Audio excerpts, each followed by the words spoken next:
કેમ છો મિત્રો? ગુજરાતી લાઈફ હેક્સમાં ફરી એકવાર આપનું સ્વાગત છે, જ્યાં તમારા જીવનને સરળ અને સ્વસ્થ બનાવવા માટે શ્રેષ્ઠ ટિપ્સ અને ટ્રિક્સ રજૂ કરવામાં આવે છે. હું એજાઝ છું અને આજે આપણે એક ગોલ્ડન સ્પાઇસ એટલે કે હળદરની દુનિયામાં ડૂબકી લગાવીશું, જે સદીઓથી ભારતીય ઘરોમાં મુખ્ય મસાલા તરીકે ઉપયોગમાં લેવાય છે. હળદર, જેને હિન્દીમાં હલ્દી તથા અંગ્રેજીમાં ટર્મરિક તરીકે પણ ઓળખવામાં આવે છે, તે ફક્ત આપણી રસોઈમાં સ્વાદ અને રંગ ઉમેરવા પૂરતો સીમિત મસાલો નથી, પરંતુ તે સ્વાસ્થ્ય લાભોથી ભરપૂર છે. ચાલો જાણીએ કે આ સોનેરી મસાલો તમારા સ્વાસ્થ્ય અને સુખાકારીને કેવી રીતે સમૃદ્ધ બનાવી શકે છે. સૌપ્રથમ હળદરના સ્વાસ્થ્ય લાભો વિશે વાત કરીએ. હળદરમાં મુખ્ય તત્વ કર્ક્યુમિન હોય છે, જે શક્તિશાળી બળતરા વિરોધી તત્વ છે અને એન્ટીઓક્સિડન્ટ ગુણધર્મથી ભરપૂર હોય છે. કર્ક્યુમિન એ એવું તત્વ છે કે જેના કારણે જ હળદર આટલી ફાયદાકારક છે. પરંતુ યાદ રાખો, કર્ક્યુમિન વજનની દ્રષ્ટિએ હળદરના માત્ર 3% જેટલું જ હોય છે. તેથી તેનું યોગ્ય સ્વરૂપ અને યોગ્ય માત્રામાં સેવન કરવું અતિ મહત્વપૂર્ણ છે. હળદરના સૌથી જાણીતા ફાયદાઓમાંનો એક તેનો બળતરા વિરોધી ગુણધર્મ છે. તીવ્ર બળતરા, જેને અંગ્રેજીમાં ક્રોનિક ઇન્ફ્લેમેશન કહે છે, જે ઘણા રોગો સાથે સંકળાયેલ છે, જેવા કે હૃદયરોગ, કેન્સર અને અલ્ઝાઇમર.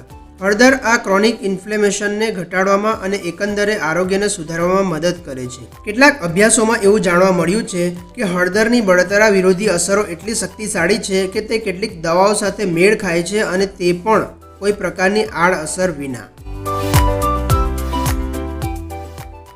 આગળ વાત કરીએ તો હળદર એક શક્તિશાળી એન્ટીઓક્સિડન્ટ છે, જે અસ્થિર અણુઓને તટસ્થ કરે છે તથા શરીરના એન્ટીઓક્સિડન્ટ ઉત્સેચકોની પ્રવૃત્તિને વેગ આપે છે. એનો અર્થ એ છે કે હળદર તમારા શરીરના કોષોને નુકસાનથી બચાવવામાં મદદ કરે છે, વૃદ્ધત્વની પ્રક્રિયાને ધીમી કરે છે અને રોગોનું જોખમ ઘટાડે છે. વધુમાં વાત કરીએ તો હળદર મગજની કાર્યક્ષમતામાં પણ વધારો કરે છે. કર્ક્યુમિન મગજના હોર્મોનના સ્તરને વધારે છે, જે નવા ન્યુરોન્સના વિકાસને પ્રોત્સાહન આપે છે અને મગજમાં થતી અધોગતિ પ્રક્રિયાઓ સામે લડે છે. હળદર યાદશક્તિને સુધારવામાં મદદ કરે છે અને અલ્ઝાઇમર જેવા મગજના રોગોનું જોખમ ઘટાડે છે. હવે જ્યારે આપણે હળદરના સ્વાસ્થ્ય લાભો વિશે જાણ્યું, તો ચાલો આપણા રોજિંદા જીવનમાં હળદરનો ઉપયોગ કરવાની કેટલીક વ્યવહારુ રીતો જોઈએ. સ્વાભાવિક રીતે હળદરનો સૌથી સામાન્ય ઉપયોગ રસોઈમાં થાય છે. તેને લગભગ મોટાભાગની તમામ વાનગીઓમાં ઉમેરી શકાય છે, જેમ કે કઢી, સૂપ, શાક અને શેક. માત્ર એક ચપટી હળદર તમારા ખોરાકમાં સુંદર સોનેરી રંગ અને માટી જેવો સ્વાદ આવી શકે છે. શું તમે હળદરની ચા ક્યારેક અજમાવી છે? હળદરના ફાયદાઓનો આનંદ માણવાની આ એક સરસ રીત છે. હળદરની ચા બનાવવા માટે થોડું પાણી ઉકાળો, તેમાં 1 ચમચી હળદર નાખો, 1 ચપટી કાળા મરી અને મીઠાશ પૂરતું થોડું મધ ઉમેરો. આ સ્વાદિષ્ટ ચા બળતરા ઘટાડવામાં અને તમારી રોગપ્રતિકારક શક્તિને વધારવામાં મદદ કરે છે.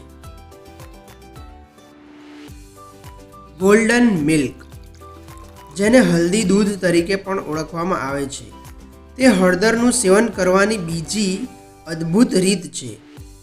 તેના માટે 1 કપ ગરમ દૂધમાં 1 ચમચી હળદર મિક્સ કરો. પછી તેમાં 1 ચપટી કાળા મરી ઉમેરો અને મધ વડે મધુર બનાવો.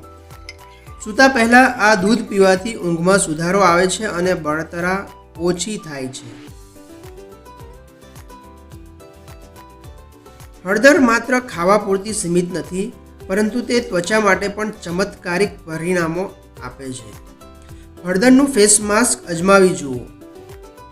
તેના માટે હળદરને દહીં અને મધ સાથે મિક્સ કરો, તેને તમારા ચહેરા પર લગાવો અને 15 થી 20 મિનિટ સુધી રહેવા દો.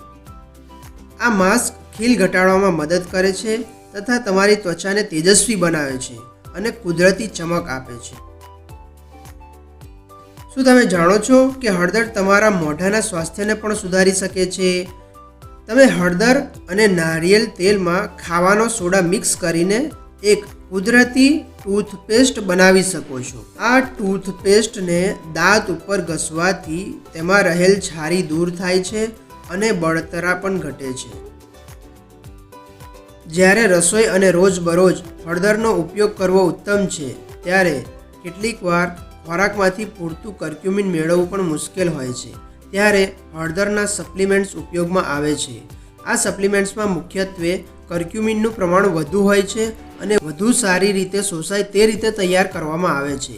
જો કે કોઈ પણ નવા સપ્લિમેન્ટ શરૂ કરતા પહેલાં ડૉક્ટરની સલાહ લેવી આવશ્યક છે. વિડીયો સમાપ્ત કરીએ તે પહેલાં હળદરનો અસરકારક ઉપયોગ કરવા માટે અહીં કેટલીક ટિપ્સ રજૂ કરીએ છીએ. હળદરને હંમેશા કાળા મરી સાથે ઉપયોગમાં લો. કાળા મરીમાં પીપરિન નામનું તત્વ હોય છે, જે કર્ક્યુમિનનું શોષણ 2000 ગણું વધારી દે છે. કર્ક્યુમિન ચરબીમાં દ્રાવ્ય હોય છે, તેથી તેને નાળિયેરના તેલ અથવા ઘી જેવા આરોગ્યપ્રદ ફેટ સાથે ખાવાથી શરીરને તેને વધુ સારી રીતે શોષવામાં મદદ મળી શકે છે. જો તમે હળદરનો ઉપયોગ શરૂ કરવા માંગો છો તો શરૂઆતમાં થોડી માત્રામાં ઉપયોગ કરો, કારણ કે તે ખૂબ જ તીવ્ર હોય છે અને વધુ પડતો ઉપયોગ કેટલાક લોકો માટે પાચન તંત્રની સમસ્યાઓનું કારણ બની શકે છે. આજના વિડીયોમાં હળદરના અદ્ભુત ઉપયોગો અને ફાયદાઓ વિશે આટલું જ. હું આશા રાખું છું કે તમને આ માહિતી રસપ્રદ, મદદરૂપ અને પ્રેરણાદાયક લાગી હશે. જો તમને આ વિડીયો પસંદ આવ્યો હોય તો કૃપા કરીને એક લાઇક આપો, તમારા મિત્રો અને પરિવારજનો સાથે તેને શેર કરો. સ્વાસ્થ્ય તથા દૈનિક જીવન માટેની વધુ ટિપ્સ અને ટ્રિક્સ માટે ગુજરાતી લાઈફ હેક્સને સબસ્ક્રાઇબ કરવાનું ભૂલશો નહીં. જો તમને કોઈ પ્રશ્ન હોય અથવા તમારી પાસે તમારી પોતાની હળદરની કોઈક વાનગી હોય અને તમે શેર કરવા માટે તમારી પાસે કોઈ ટિપ્સ હોય તો નીચે અમને કોમેન્ટમાં જણાવો. અમને જાણવાનું ગમશે. ફરી મળીએ, ત્યાં સુધી સ્વસ્થ રહો અને ખુશ રહો.